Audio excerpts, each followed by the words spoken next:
السلام عليكم ومرحبا بكم في قناتي قناة عالم آلاء المتنوع. اليوم غادي نحضر معكم السفة ديال الروز في 10 دقائق. كطيب دغيا سريعة التحضير، والأهم كتجي حبة حبة، كتجي رائعة بدون كسكاس بدون تفوار. كيف ما كتشوفوا السفة كتجي رائعة وبطريقة سهلة وسريعة. كنتمنى الا كنتي اول مرة كتشوفي الفيديو ديالي تشتركي في القناة ديالي وتفعلي الجرس باش يبقى يوصلك كل جديد. ونبداو بسم الله على بركة الله. عندي هنايا زلافة ديال الروز كلاصي اولا الروز بسمتي. غادي نغسلوه هنايا مزيان. كيف ما كتشوفوا اول مرحله باش يجينا الروز حبه حبه وما يجيناش معجن، خاصنا نغسلوا الروز مزيان حتى كيحيد منه داك النشا اولا كيحيد منه داك اللون الابيض. غنغسلوه هنا 3 المرات مزيان حتى ما يبقاش يخرج داك الماء ابيض. كنكب عليه الماء وكنبقى نفرك فيه مزيان باش يخرج منه نشلي فيه. كيف ما كتشوفوا كنضغط عليه مزيان مزيان حتى كيولي ليا الماء ابيض. غادي نعاود نغسلو مره اخرى عاوتاني غير بالماء بارد من الروبيني حتى كيولي ليا الماء ديالو صافي. كيف ما كتشوفوا من بعد ما غسلته مزيان مزيان غادي نحطو دابا حتى يتسقطر ليا من الماء اللي فيه. غادي ندوز غناخد الكوكوط اولا طنجره الضغط ديالي. ضفت ليه هنا ربع كأس من الزيت زائد ملعقه كبيره ديال الزبده. المكونات غادي نخليهم لكم في صندوق الوصف مضبوطين. كيف ما قلت لكم ربع كأس من الزيت، ضفت ليه ملعقه كبيره ديال الزبده، وغادي نضيف ليه هذاك الروز ديالي. غادي نشحرو في الزبده والزيت اولا غادي نخلطو في الزبده والزيت باش داك الروز غيتلبس ليا داك الزبده والزيت. هذه هي المرحله الثانيه اللي كتخلي لينا الروز كيجينا حبه حبه وما كيجيناش معجن.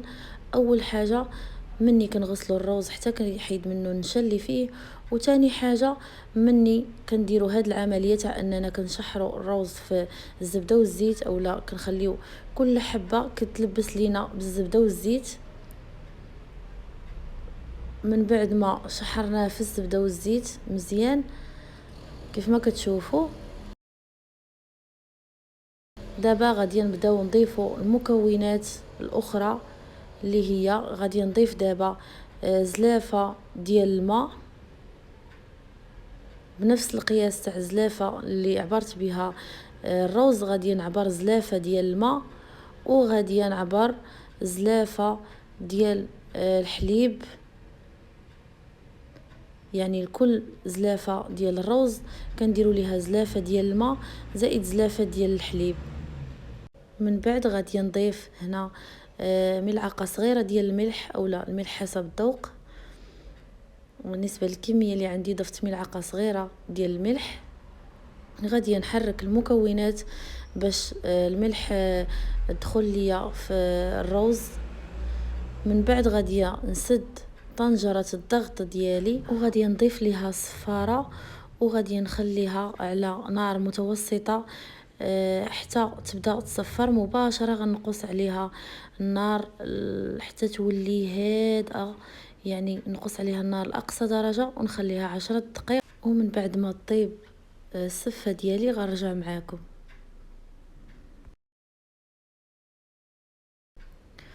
وكيف ما كتشوفوا من بعد ما دازت 10 دقائق من بعد ما صفرات الكوكوط على عافيه مهيله كيف ما قلت لكم تكون بحال الشمعه.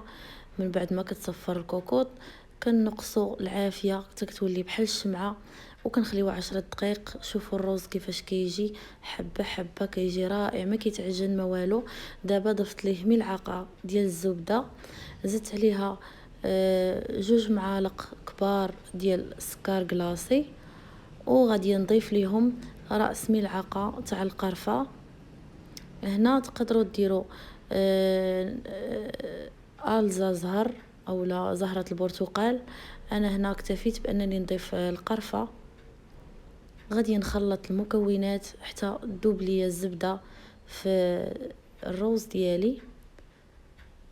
كيف ما كتشوفوا، شوفوا الروز كيفاش كيجي فعلا بحال مفوراه في الكسكاس، وهو طيب غير في الكوكوط، وكيطيب في وقت وجيز، وكيجي حبه حبه، جا رائع. من بعد ما ضفت المكونات، دابا غادي ندوز لطريقه التزيين ديالو اولا طريقه التقديم ديالو. جبت هنا واحد المول كيف ما كتشوفوا ديال الكيك. تقدروا تقدموه باي طريقه بغيتو. انا هنايا فضلت انني ندير هذا المول ديال الكيك. ضفت فيه الروز ديالي كامل، وضغطت عليه شويه باش ياخد الشكل ديال المول كيف ما كتشوفوا. غادي نقلبوا دابا في التبصيل اولا في طبق التقديم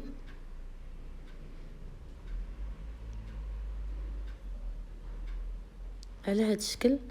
جبت هنا كاوكاو اللي حمرته في الفران وطحنته مع السكر كلاصي، ما ضفتوش بوحدو، طحنته مع السكر كلاصي.